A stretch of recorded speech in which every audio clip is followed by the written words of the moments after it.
الحمد للہ رب العالمین والصلاة والسلام علی سید الانبیاء والمرسلین وعلی آلہ واصحابہ واہل بیتہ وذریاتہ اجمعین والعاقبۃ للمتقین الحمد للہ رب العالمین۔ آج انشاءاللہ تبارک و تعالی اللہ کے فضل و کرم سے حکم العطائیہ میں سے 12ویں حکمت کے متعلق گفتگو کی جائے گی، اور 12ویں حکمت خاص طور پہ یہ تنہائی کے حوالے سے، کیونکہ گزشتہ حکمت میں ہم لوگوں نے یا شیخ احمد ابن عطا اللہ اسکندری رحمۃ اللہ تعالی علیہ نے خمول کے بارے میں تنبیہ فرمائی تھی، اور فرمایا تھا کہ اپنے وجود کو گمنامی کی زمین میں دفن کر دے، کیونکہ جو بیج دفن نہیں کیا جاتا اس کا نتیجہ ظاہر نہیں ہوتا۔ تو اچھا، وہ بھی مشورہ آپ نے کیوں دیا تھا کہ اصل میں پیچھے اخلاص کی 10ویں حکمت میں اخلاص کی گفتگو چل رہی تھی، اور اخلاص کا راز گمنامی کے بغیر حاصل نہیں ہوتا۔ تو اسی طرح گمنامی کے ذریعے انسان جو کچھ حاصل کرنا چاہتا ہے وہ تنہائی کے بغیر حاصل نہیں ہوتا۔ تو شیخ رحمۃ اللہ تعالی علیہ نے اس حکمت میں جو 12ویں حکمت ہے اس میں ارشاد فرمایا کہ ما نفع القلب شیء مثل عزلۃ یدخل بها میدان فکرۃ، کہ دل کو کسی چیز نے ایسا نفع نہیں پہنچایا جیسا کہ تنہائی پہنچاتی ہے، کہ بندہ جس کے ذریعے فکر کے میدان میں داخل ہو جاتا ہے۔ تو یہاں پر اس حکمت میں آپ رحمۃ اللہ تعالی علیہ نے تنہائی کے فوائد بیان فرمایا، تنہائی کی اہمیت کو بیان فرمایا۔ تو یہاں پہ چند الفاظ آئے ہیں، پہلے ان الفاظ کے ہم آپ کے الفاظ کے معنی آپ کے سامنے بیان کرتے ہیں، پھر آگے اس کی شرح کے حوالے سے گفتگو کریں گے، اور انشاءاللہ اس پروگرام میں حکمت کے تنہائی کے کیا کیا فوائد ہیں اور تنہائی کیسے کہتے ہیں اس کے حوالے سے بھی گفتگو کی جائے گی۔ تو دیکھیں، فرمایا کہ نفع، تو نفع کا مطلب ہوتا ہے فائدہ پہنچانا، کسی بھی چیز کو فائدہ پہنچانا۔ تو قلب کا لفظ استعمال ہو، یعنی ما نفع القلب، کہ دل کو کسی چیز نے کوئی فائدہ نہیں پہنچایا۔ تو اب قلب سے کیا مراد ہے؟ تو فرمایا کہ ایک وہ قوت ہے جو کہ علم کو قبول کرنے کے لیے بنائی گئی ہے۔ تو ہمارا قلب ہوتا ہے جو علم کو قبول کرتا ہے،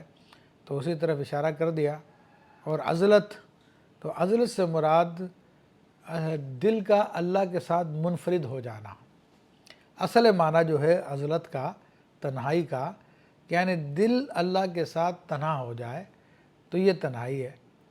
لیکن اس سے کبھی مراد خلوت بھی لی جاتی ہے، اور خلوت سے کیا مراد ہے کہ جسم کا لوگوں سے تنہا ہو جانا ہے، تو یہ جسم کی خلوت کہلاتی ہے۔ تو پھر میں فرق بیان کر دوں کہ ایک خلوت عزلت جو کہا جاتا ہے عام طور پہ، تو وہ دل کا اللہ کے ساتھ تنہا ہونا ہے، اور جو خلوت کہا جاتا ہے تو وہ جسم کا لوگوں سے تنہا ہو جانا، لوگوں سے دور ہو جانا ہے۔ تو اب یہاں پر کیا مراد ہے؟ تو کہا یہاں پر مراد یہی ہے کہ جسمانی تنہائی اختیار کرو آپ، کیونکہ اللہ کے ساتھ دل کا تنہا ہونا بھی اسی کے ضمن میں حاصل ہوگا جب آپ جسمانی تنہائی اختیار کریں گے۔ تو آپ جب لوگوں سے دور ہو جائیں گے تو پھر آپ کو آہستہ آہستہ اللہ تعالیٰ کے ساتھ بھی تنہائی حاصل ہو جائے گی، کیونکہ دل جو ہے وہ کبھی بھی تنہا نہیں ہوتا مگر یہ جب تک کہ اس کا جسم تنہا نہ ہو جائے۔ اور یہاں پہ لفظ میدان آیا، تو میدان اس کے 2 تلفظ ہیں، میم کی زیر کے ساتھ بھی ہے میدان، اور میم کے زبر کے ساتھ بھی ہے میدان۔ تو یعنی میدان عام طور پہ کہتے ہیں کہ گھوڑوں کے بھاگنے کی وہ جگہ ہوتی ہے، اسے میدان کہا جاتا ہے، اور یہاں پر مراد ہے کہ فکر کے دوڑنے کی جگہ ہے۔ تو فکر بھی اس طرح سے دوڑتی ہے جس طرح کے میدان میں جو ہے گھوڑے دوڑتے ہیں۔ تو یہاں پر اچھا، فکر سے کیا مراد ہے؟ کہ فکر سے مراد یہ ہے کہ اللہ تعالیٰ کی بارگاہ کی حضوری کی طرف دل کا سفر کرنا، اس سے مراد فکر ہے۔ اب فکر 2 قسم کی ہوتی ہے، ایک تو فکر تصدیق و ایمان، اور دوسری ہوتی ہے فکر شہود و عیان۔ تو فکر تصدیق و عیان ابتدائی درجے میں ہوتی ہے، فکر تصدیق و ایمان ابتدائی درجے میں ہوتی ہے، پھر جب یہ ترقی کرتی ہے تو پھر شہود و عیان کی فکر شروع ہو جاتی ہے۔ تو اب یہاں پر شیخ احمد بن عجیبہ رضی اللہ تعالیٰ عنہ اس حکمت کی شرح میں فرماتے ہیں کہ میں کہتا ہوں کہ کوئی چیز بھی خلوت سے بڑھ کر دل کے لیے نفع مند نہیں ہوتی مگر وہ خلوت جو فکر کے ساتھ ملی ہوئی ہو، یعنی وہ خلوت جو فکر کے ساتھ ملی ہو اس سے بڑھ کر کوئی چیز بھی دل کے لیے نفع بخش نہیں ہے، کیونکہ آپ فرماتے ہیں کہ عزلت یا خلوت یہ مثل پرہیز کے ہے اور فکر دوا کے مثل ہے۔ تو آپ جانتے ہیں کہ دوا عمومی طور پہ پرہیز کے بغیر فائدہ نہیں دیتی اور نہ ہی پرہیز کا کوئی خاص فائدہ ہوتا جب اس کے ساتھ دوا استعمال نہ کی جائے۔ تو چنانچہ ایسی تنہائی میں، ایسی خلوت میں کوئی بھلائی نہیں ہے جس میں فکر نہ پائی جائے، اور ایسی فکر میں کوئی پروان نہیں ہوتی، کوئی اڑان نہیں ہوتی جس کے ساتھ تنہائی یا خلوت نہیں پائی جائے۔ کیونکہ تنہائی کا مقصد کیا تھا، خلوت کا مقصد کیا تھا؟ وہ دل کو فارغ کرنا تھا، اور دل کو فارغ کرنے کا مقصد ہے تاکہ دل جو ہے وہ دوڑے، جولانیاں لے، اور فکر جو ہے مشغول ہو جائے۔ اور فکر کو مشغول کرنے کا مقصد کیا تھا کہ علوم کی تحصیل حاصل کرنا اور دل میں تمکین کو پیدا کرنا اور اللہ کا جو علم ہے اس کو حاصل کرنا۔ تو یہ علم جو یہ دوا ہوتا ہے دل کے لیے۔ اور اس کی صحت کی انتہا کیا ہے؟ دل کی صحت کی انتہا کیا ہے؟ تو وہ ہے جو قلب سلیم جسے کہا جاتا ہے۔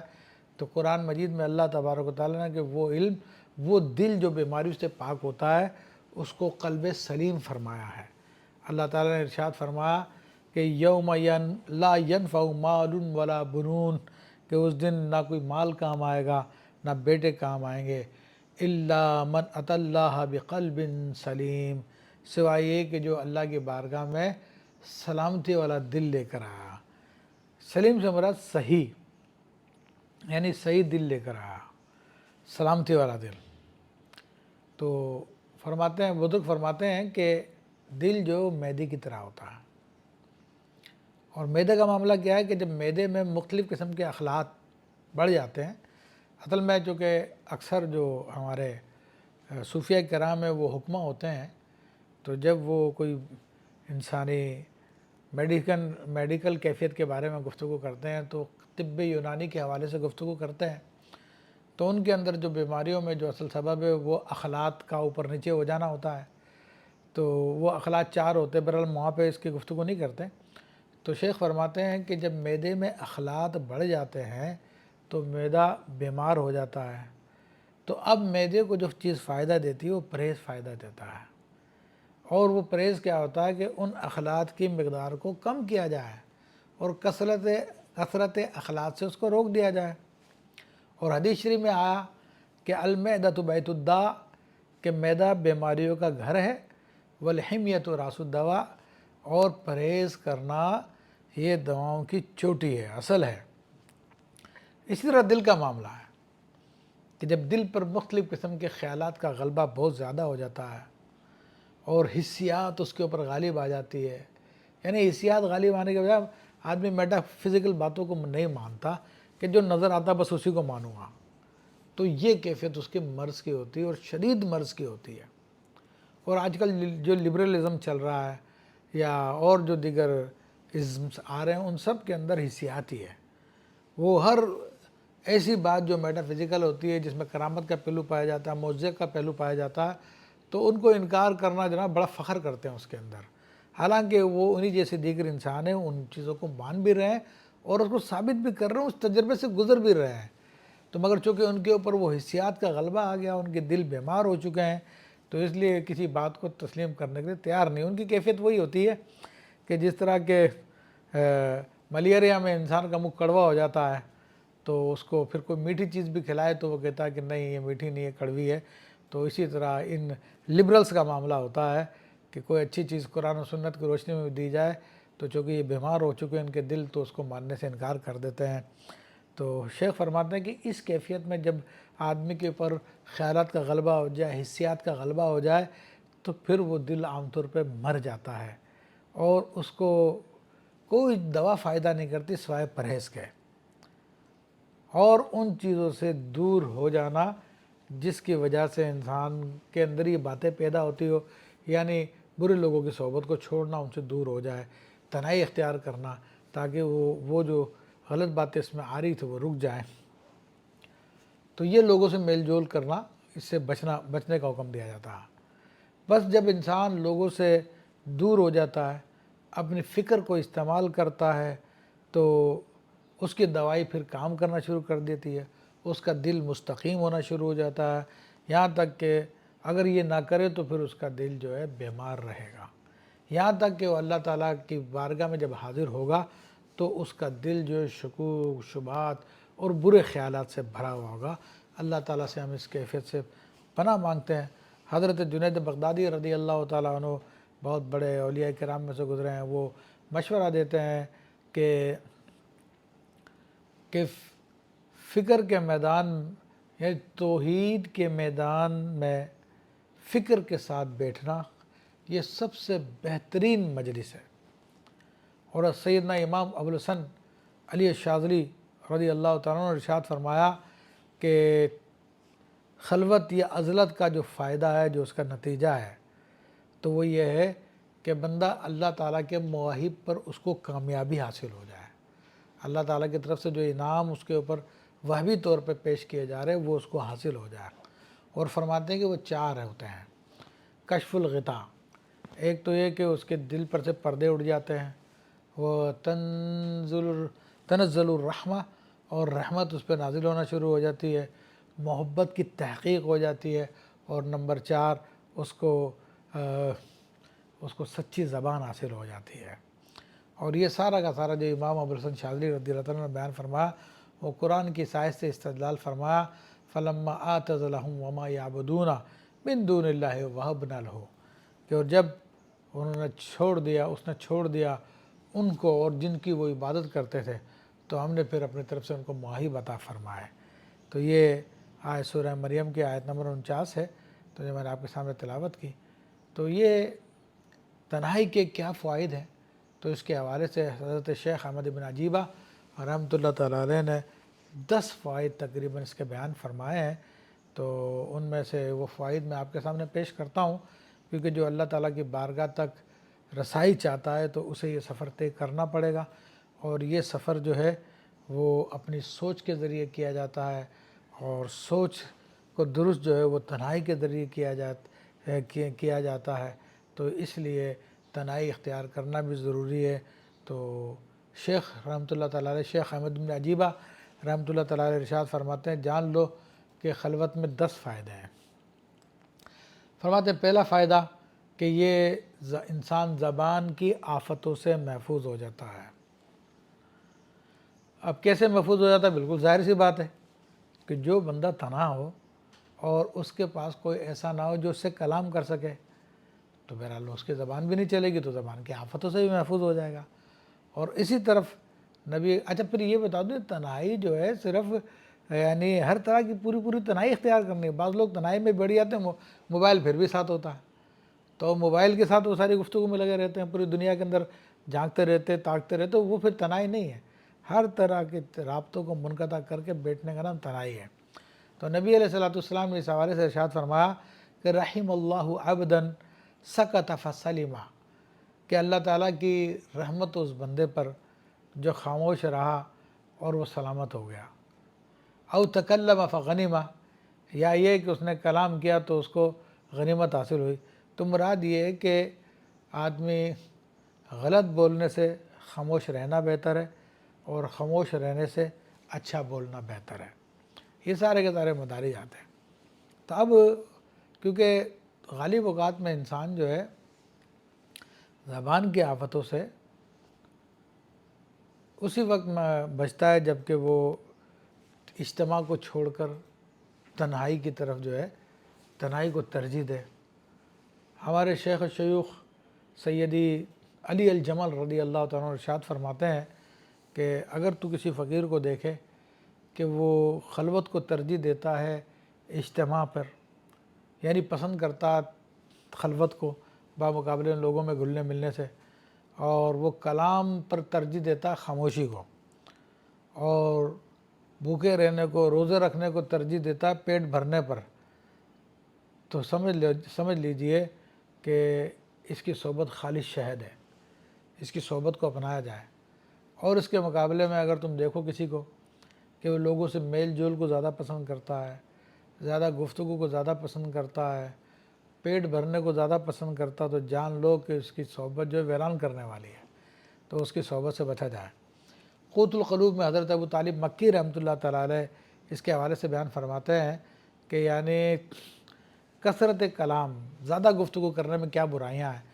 تو فرماتے ہیں کہ ایک تو اس میں قلت ورع، یعنی تقوی کم ہو جاتا ہے، عدم التقوی، تقوی بالکل ختم ہو جاتا ہے، حساب بڑا لمبا ہو جائے گا قیامت کے دن، کیونکہ جتنا بولا وہ سب کا حساب دینا پڑے گا۔ نشر الکتاب، کتاب بڑی لمبی پھیلے گی، اور طلبگار کثرت سے ہو جائیں گے، کیونکہ جو زیادہ بولتا ہے زیادہ لوگوں کے حق مارتا ہے، زیادہ لوگوں کو تکلیف دیتا ہے، تو اس کے خلاف بہت سارے لوگ جمع ہو جائیں گے۔ اور فرمایا کہ تو مظلومین کا ظالمین کے ساتھ تعلق ہو جائے گا، اور پھر بار بار جو ہے یہ شخص کرامن کاتبین کو اپنے خلاف جو ہے گواہی پر گواہ بنائے گا، اور دائمی طور پہ یہ جو زیادہ بولنے والا جو ہے اللہ تبارک و تعالیٰ سے اعراض کرنے والا ہوتا ہے، کیونکہ زبان جو ہے، کلام جو ہے، وہ زبان کے کبیرہ گناہوں کی چابی ہے، جس میں جھوٹ بھی شامل ہے، غیبت، چغلی، بہتان تراشی وغیرہ وغیرہ۔ پھر انہوں نے فرمایا کہ حدیث شریف میں ہے کہ اکثر خطایا ابن آدم فی لسانہ، کہ ابن آدم انسان کے اکثر گناہ اس کی زبان کی وجہ سے ہے۔ وہ اکثر الناس ذنوبا یوم القیامت اکثرهم خوضا فیما لا یعنی، اور قیامت کے دن سب سے زیادہ گناہ والا وہ شخص ہوگا جو سب سے زیادہ غور و خوض کرتا ہے لا یعنی باتوں میں، یعنی جو آپ کے لائق بات نہیں ہے، آپ اس میں غور و فکر کرنے کی آپ کو ضرورت نہیں ہے، جو آپ سے متعلق نہیں آپ اس کو چھوڑ دیں، لیکن عام طور پر لوگ ایسا نہیں کرتے، تو پھر قیامت کے دن سب سے زیادہ گناہ اسی شخص کے ہوں گے۔ تو تنہائی اختیار کرنے کا فائدہ ہے، ان تمام چیزوں سے بندہ بچ جائے گا، زبان کی آفتوں سے بچ جائے گا۔ شیخ رحمۃ اللہ تعالیٰ ابن عجیبہ رحمۃ اللہ دوسرا فائدہ یہ بتاتے ہیں کہ حفظ البصر والسلامت من آفات النظر، یعنی نظر کی حفاظت ہو جاتی ہے، اور نظر جو ہے وہ نظر کی آفات سے، بصارت جو نظر کی آفات سے بچ جاتی ہے، کیونکہ جو شخص بھی لوگوں سے دور ہو کے تنہا بیٹھا ہوا ہوگا تو لوگوں کی طرف نظر ڈالنے سے بچ جائے گا، اور اس چیز سے بچ جائے گا جس کے پیچھے لوگ لگے ہوئے ہیں، دنیا کی زینت، دنیا کی رنگینیاں۔ تو جب لوگوں سے دور رہے گا تو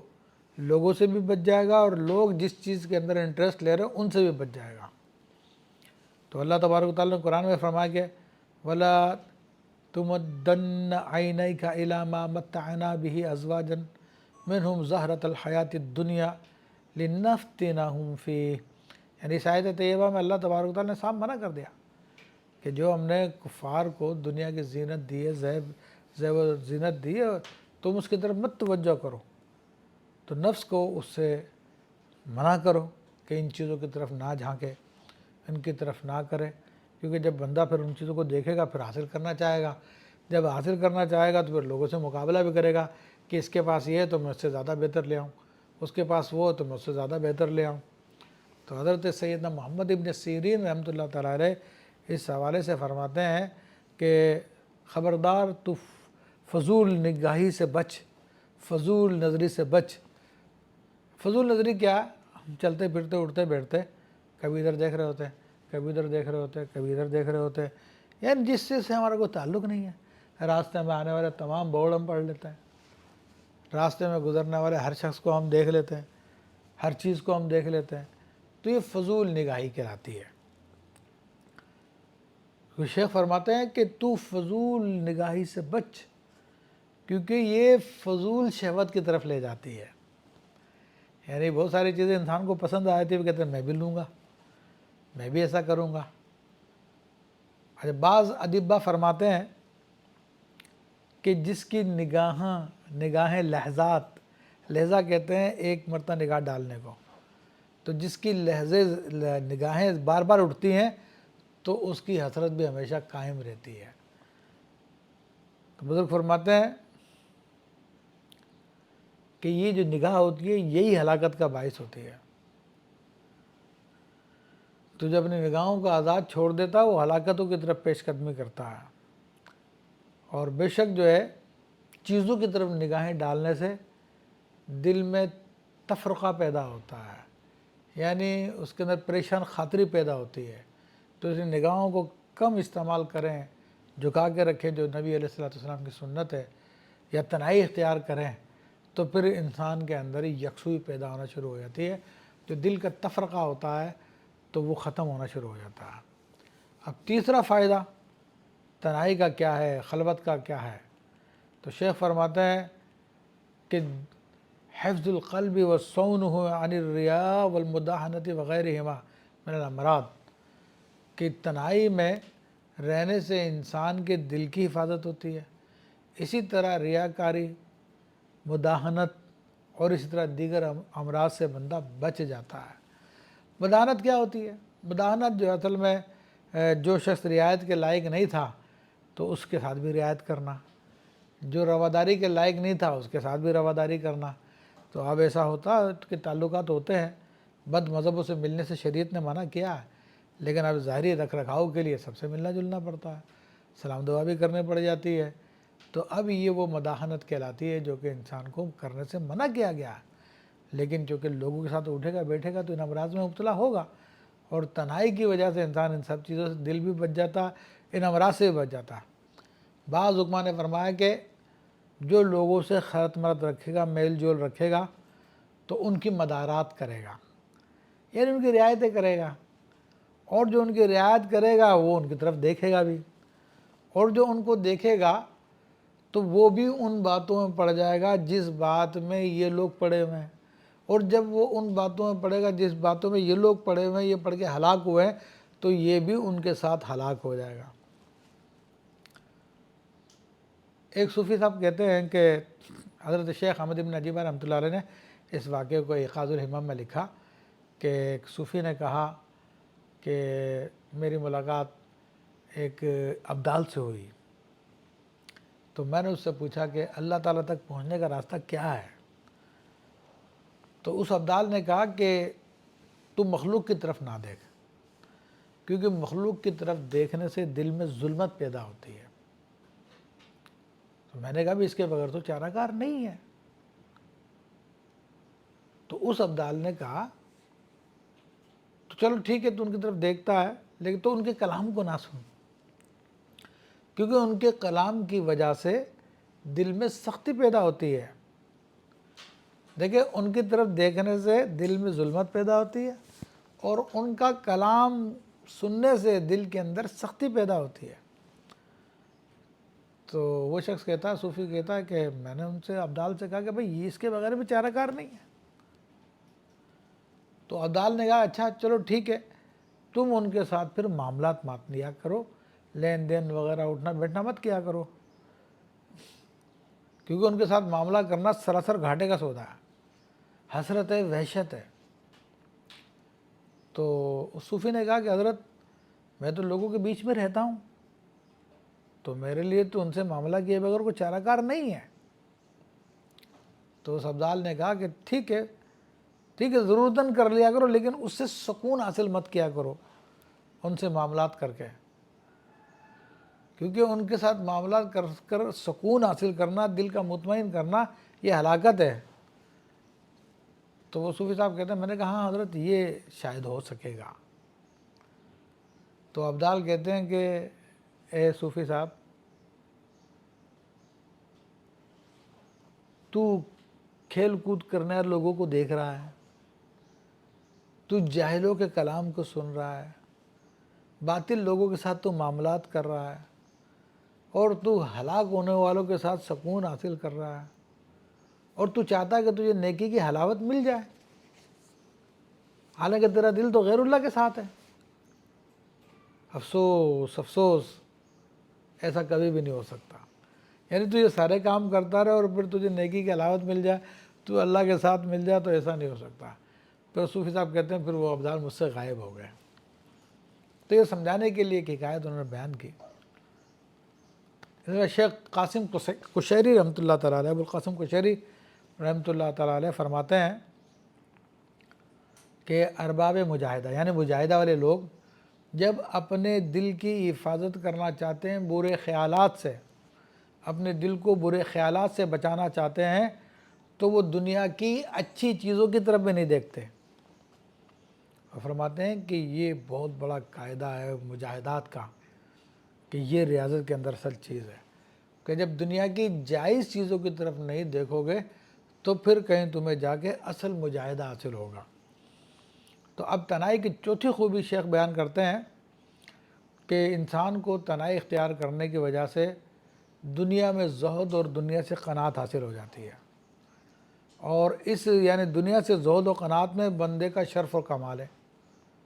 اور اللہ تعالیٰ کی محبت کا سبب بھی ہے،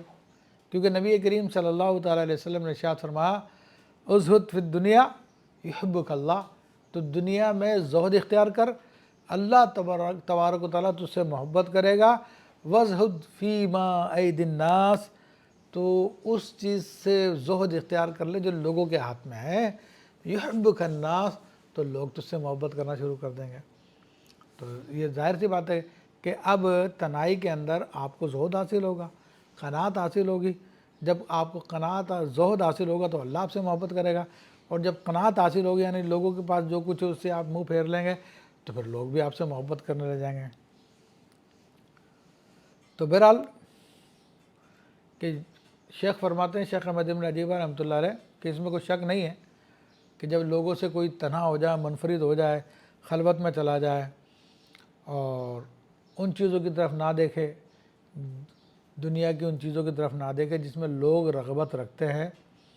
لوگ جس میں منہ کے بل گرے ہوئے ہیں، جس کے حصول کے لیے دن رات کوشش کر رہے ہیں، تو پھر وہ ایسا انسان تنہائی اختیار کرنے والا ان کی پیروی سے بچ جاتا ہے۔ تو جو شخص بھی بری طبیعتوں کی پیروی سے بچ جائے اور برے اخلاق سے بچ جائے تو وہ سلامت ہو جاتا ہے، اور جو ایسے لوگوں کے ساتھ خلط ملط کرتا ہے، میل جول رکھتا ہے ان سے، تو بہت کم ہی ان برائیوں سے بچ سکتا ہے جس میں لوگ پڑے ہوئے ہیں۔ یہ روایت کیا گیا سیدنا عیسیٰ علیہ السلام سے کہ آپ نے ارشاد فرمایا کہ مردوں کے ساتھ مت بیٹھو، کہیں تمہارے دل نہ مر جائیں۔ تو آپ کے اصحاب نے کہا کہ اے روح اللہ، مردے کون ہیں؟ تو آپ نے فرمایا کہ دنیا سے محبت کرنے والے، دنیا میں رغبت کرنے والے لوگ ہی مردے ہیں۔ اب تنہائی کا پانچواں فائدہ، تو یعنی کہ شریر لوگوں کی صحبت سے بندہ بچ جاتا ہے اور رذیل لوگوں سے میل جول سے بچ جاتا ہے، کیونکہ ان کے میل جول میں بڑا فساد ہے، عظیم ہے اور بہت ہی خطرہ ہے۔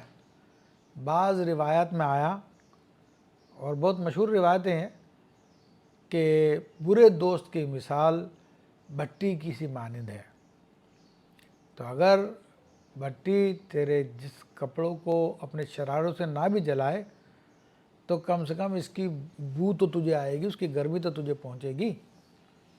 تو اب برے دوستوں کی صحبت ایسی ہوتی ہے، اور تنہائی کے ذریعے بندہ اس سے بچ سکتا ہے۔ اور ہمارے سلسلے کے بڑے بزرگ سیدی عبد الرحمن المجذوب، جو کہ شیخ ابو المحاسن یوسف کے شیخ تھے، وہ فرماتے تھے کہ غیر اچھے لوگوں کے ساتھ بیٹھنا تجھے گندا کر دے گا، اگرچہ کہ تو بڑا صاف ہی کیوں نہ ہو۔ اللہ تعالیٰ نے سیدنا داؤد علیہ السلام کی طرف وہی فرمائی، اے داؤد کیا بات ہے، میں تجھے لوگوں سے دور تنہا تنہا دیکھتا ہوں میں۔ تو انہوں نے عرض کی الہی تو میں نے تیرے خاطر مخلوق کو چھوڑ دیا ہے۔ تو اللہ نے فرمایا کہ داؤد ہوشیار ہو جاؤ اور اپنے جان کے لیے اچھے بھائی تلاش کرو، اور ہر وہ بھائی جو تجھے میری خوشی کے کاموں میں تمہاری موافقت نہ کرے، ہرگز بھی اس کی صحبت اختیار نہ کرنا، تو کیونکہ وہ تمہارا دشمن ہے، وہ تمہارے دل کو سخت کر دے گا اور تمہیں مجھ سے دور کر دے گا۔ تو بڑی حکمت بری بات ہے کہ اللہ نے فرمایا کہ ہرگز بھی اس کی صحبت اختیار نہ کرنا جو میری موافقت کے کاموں میں تمہارا ساتھ نہ دے، وہ تمہارا دشمن ہے حقیقتاً۔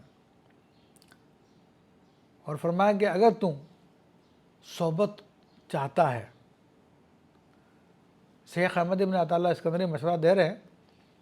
اور شیخ احمد ابن عجیبہ رحمۃ اللہ علیہ مشورہ دے رہے ہیں کہ اگر تو کسی کی صحبت چاہتا ہے تو صوفیہ کی صحبت اختیار کر۔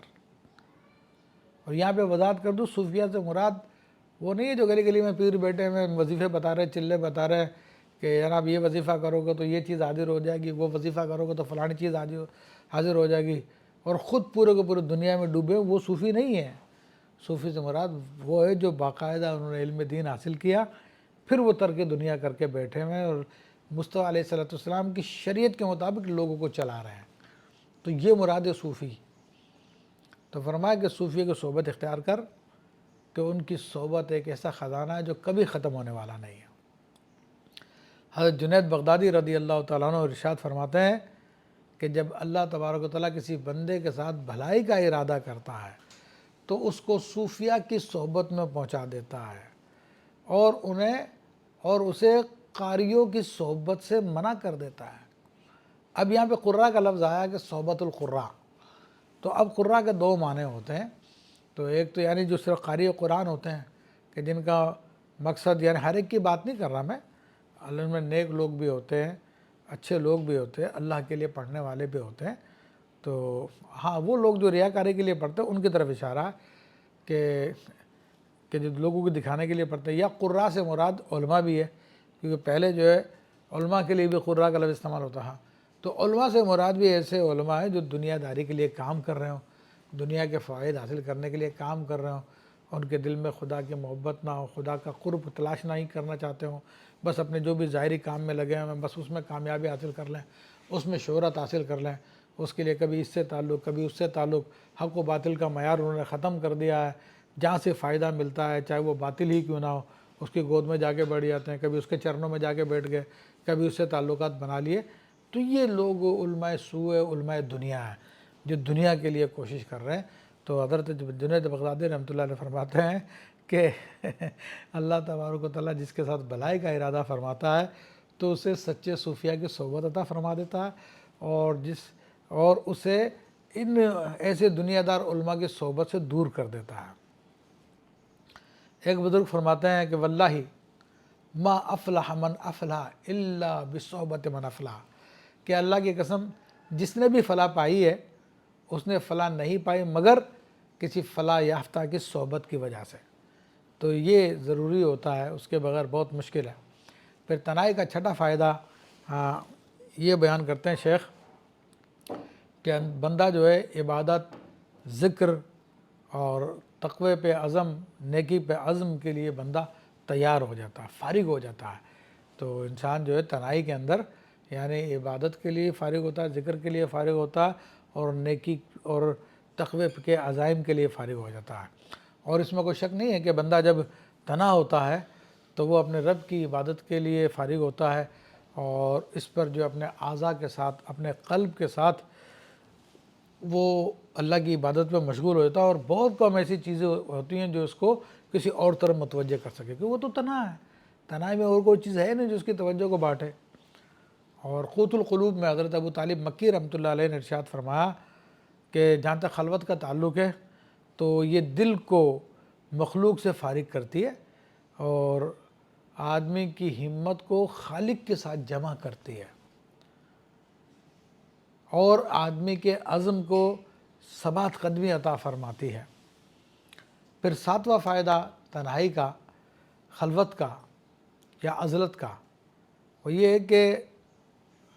بندے کو نیکیوں کی مٹھاس حاصل ہوتی ہے،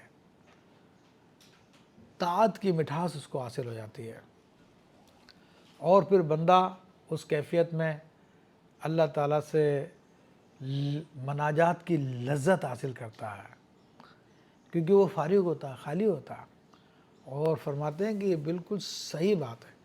کہ بندہ جب مخلوق سے کٹا ہوا ہوتا ہے اور اس کے پاس کوئی کام نہیں ہوتا اور کوئی چیز اس کو مشغول کرنے والی نہیں ہوتی، تو اب جو دل میں وہ اللہ تعالیٰ سے باتیں کر رہا ہوتا ہے، سرگوشی کر رہا ہوتا ہے، تو اس کو مناجات کہتے ہیں۔ تو وہ بڑی لذت اس کو حاصل ہو رہی ہوتی ہے، اپنے رب سے ہم کلامی حاصل ہو رہی ہوتی ہے، اور نیکیوں کی مٹھاس اس کو حاصل ہوتی ہے۔ حضرت سیدنا ابو طالب مکی رحمۃ اللہ تعالیٰ ارشاد فرماتے ہیں کہ مرید اس وقت تک سچا نہیں ہو سکتا جب تک کہ خلوت میں اس کو حلاوت نہ ملے اور نشاط نہ ملے، قوت نہ ملے، جو کہ اس کو لوگوں کے بیچ میں حاصل نہ ہوتی ہو۔ یعنی خلوت میں اس کو ایسی مٹھاس، ایسی حلاوت، ایسی یعنی سرگرمی، ایسے گرم جوشی، ایسی قوت حاصل ہو جو لوگوں کے بیچ میں حاصل نہ ہو، تب تک مرید سچا نہیں ہوتا۔ یہاں تک کہ سچے مرید کی علامت یہ ہے کہ تنہائی میں اس کو انس ہو جاتا ہے، اور روح کو خلوت سے انس ہو جاتا ہے، اور اس کے بہترین اعمال جو ہے تنہائی میں پھر انسان اپنے ادا کرتا ہے۔ اب تنہائی کا 8واں فائدہ یہ ہے کہ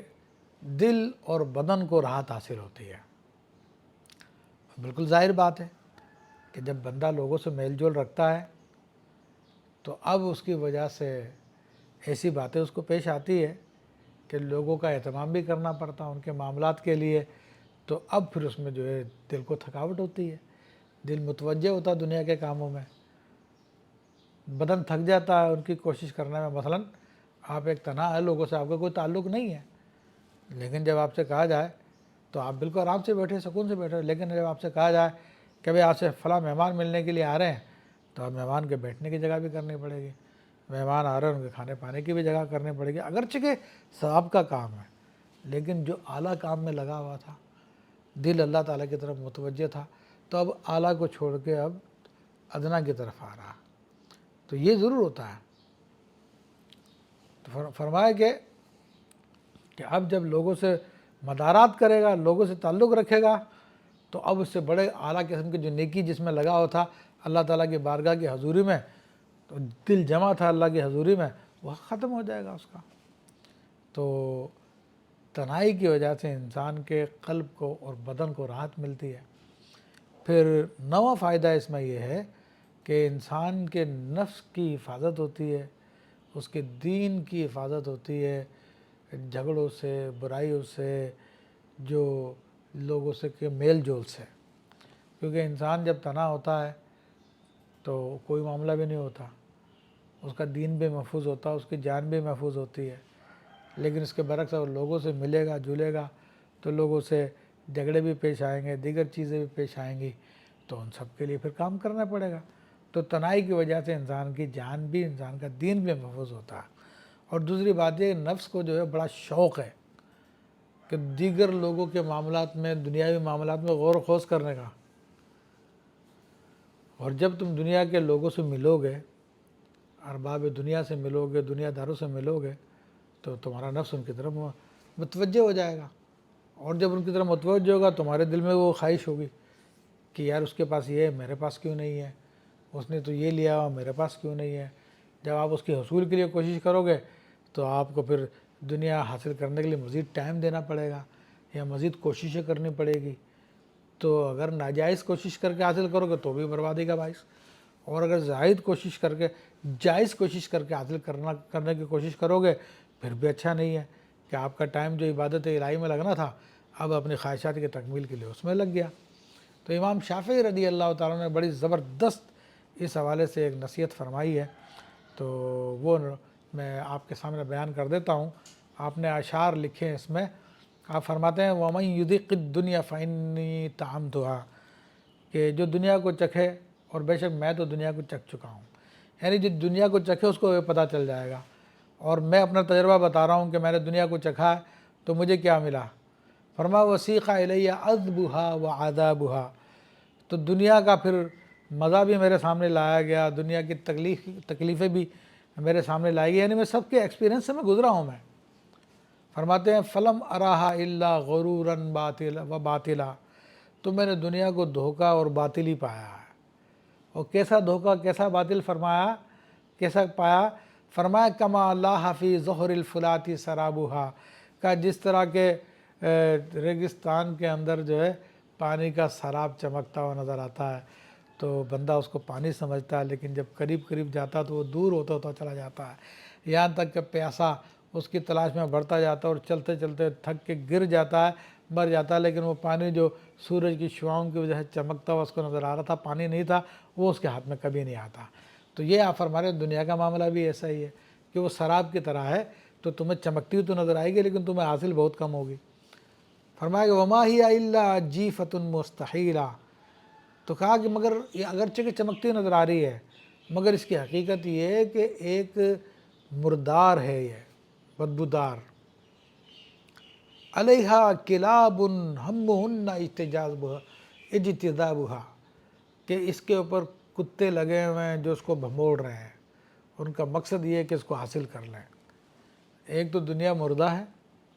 بدبودار ہے، پھر دوسرا ہے کہ دنیا کے کتے اس کے اوپر لگے ہوئے اس کو حاصل کرنے میں، اس کو بھموڑنے میں۔ فرمایا فَإِن تَجْتَنِیہا عِشْتَ سِلْمًا لِأَہْلِہا، تو کہا کہ اگر تو اس سے اجتناب کرے دنیا سے، تو تو دنیا داروں سے محفوظ اپنی زندگی گزار لے گا۔ وَإِن تَجْتَذِبْہا نَہْشَتْکَ کِلَابُہا، لیکن اگر تو دنیا کو حاصل کرنے کی کوشش کرے گا کہ دنیا کے کتے تجھے پنجے ماریں گے، اب دنیا دار لوگ جو تیرے خلاف چڑھ جائیں گے، تیرے خلاف آ جائیں گے۔ تو آپ کہتے ہیں طوبیٰ فطوبیٰ لنفس اوطأت قارباتہا، کہ خوشخبری ہے، مبارکبادیں ہیں اس جان کے لیے جو اپنے گھر کے تہہ خانے میں بیٹھا ہوا ہے، مغلقۃ الابواب مرخا حجابہا، کہ اس نے اپنے گھر کے دروازے بند کیے ہوئے ہیں اور پردے لٹکائے ہوئے ہیں، وہ اس شخص کے لیے خوشخبری ہے کہ وہ دنیا سے اپنے آپ کو سلامت رکھ سکتا ہے۔ مراد یہ کہ تنہائی اختیار کر لے تو دنیا کے فتنوں سے بچ جائے گا۔ اب 10واں فائدہ جو شیخ احمد ابن عطاء اللہ اسکندری، شیخ احمد ابن عجیبہ رحمۃ اللہ تعالیٰ علیہ بیان فرماتے ہیں کہ فکر اور اعتبار کی عبادت کا حاصل ہونا، یعنی بندہ جب تنہائی اختیار کرتا ہے تو فکر کی عبادت بھی کر سکتا ہے، اپنے عبرت کی عبادت بھی کر سکتا ہے، اور یہی خلوت کا مقصود اعظم ہے کہ حدیث شریف میں آیا کہ تفکر ساعۃ خیر من عبادت 70 سنہ، کہ ایک لمحے کی فکر 70 سال کی عبادت سے بہتر ہے۔ بڑی حکمتوں والی بات ہے یہ۔ حضرت عیسیٰ علیہ السلام فرمایا کرتے تھے کہ خوشخبری اس شخص کے لیے کہ جس کا کلام ذکر ہو، یعنی یاد الہی ہو، اور اس کی خاموشی تفکر ہو، اور اس کی نظر عبرت ہو، اور بے شک لوگوں میں سے سب سے عقل مند آدمی وہ ہے کہ جس نے اپنے نفس کو پہچانا اور پھر مرنے کے بعد کے لیے تیاری کی، مرنے کے بعد کے لیے اعمال کیے۔ حضرت کعب رضی اللہ تعالیٰ عنہ فرماتے ہیں کہ جو چاہتا ہے کہ اسے آخرت کا شرف حاصل ہو جائے تو وہ اپنے تفکر کی کثرت کرے۔ حضرت ابو درداء رضی اللہ تعالیٰ عنہ کی افضل ترین عبادت تفکر تھی، کیونکہ اس کی وجہ کیا؟ کیونکہ بندہ اس سے اشیاء کی حقیقت تک پہنچتا ہے، اور باطل کو اور حق کے درمیان میں فرق کر لیتا ہے، اور اسی طرح نفس کی چھپی آفات پر بندہ مطلع ہو جاتا ہے، نفس کے چالاکیوں سے، اس کے دھوکوں سے بندہ آگاہ ہو جاتا ہے،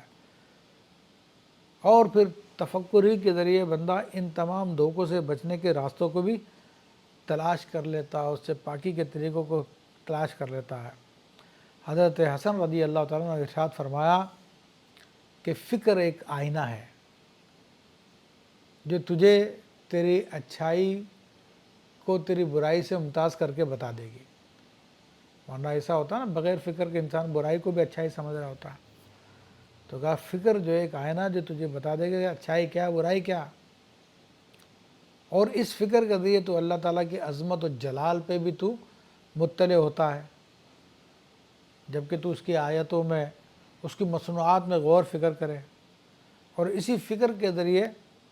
انسان جو ہے اللہ تعالیٰ کی نعمتوں پر، اس کی چھپی نعمتیں ظاہری نعمتوں پہ آگاہ ہوتا ہے، اور بندے کو اس کے ذریعے بڑے چمکدار احوال حاصل ہوتے ہیں. اس سے فکر کے ذریعے بندے کے قلب کا مرض دور ہوتا ہے،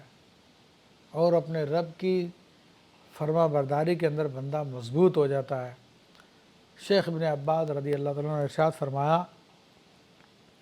کہ یہ سب کے سب جو ہے اہل بدعت کے لیے تنہائی کے فوائد ہیں، اور جو لوگ اہل نہایت ہیں، جو راہ سلوک کو طے کر چکے ہیں، تو ان کا معاملہ بالکل الگ ہے. تو ان کی تنہائی جو ہے، اہل نہایت کی تنہائی، وہ لوگوں کے بیچ میں خلوت میں بھی ان کو، لوگوں کے اندر جلوت میں بھی ان کو تنہائی حاصل ہوتی ہے، کیونکہ یہ لوگ بڑے قوی ہوتے ہیں، وہ جمع کے ساتھ فرق سے محجوب ہوتے ہیں، اور وہ جو ہے جمع کے ساتھ فرق سے محجوب نہیں ہوتے، اور فرق کے ساتھ جمع سے محجوب نہیں ہوتے. تو ان کے نزدیک خلوت اور خلطت، خلوت اور جلوت دونوں برابر ہو جاتی ہے، کیونکہ وہ ہر چیز سے اپنا حصہ حاصل کر لیتے ہیں، لیکن کوئی چیز ان سے اپنا حصہ نہیں حاصل کر پاتے. تو یہ عجیب مطلب کہ اللہ تبارک و تعالیٰ کی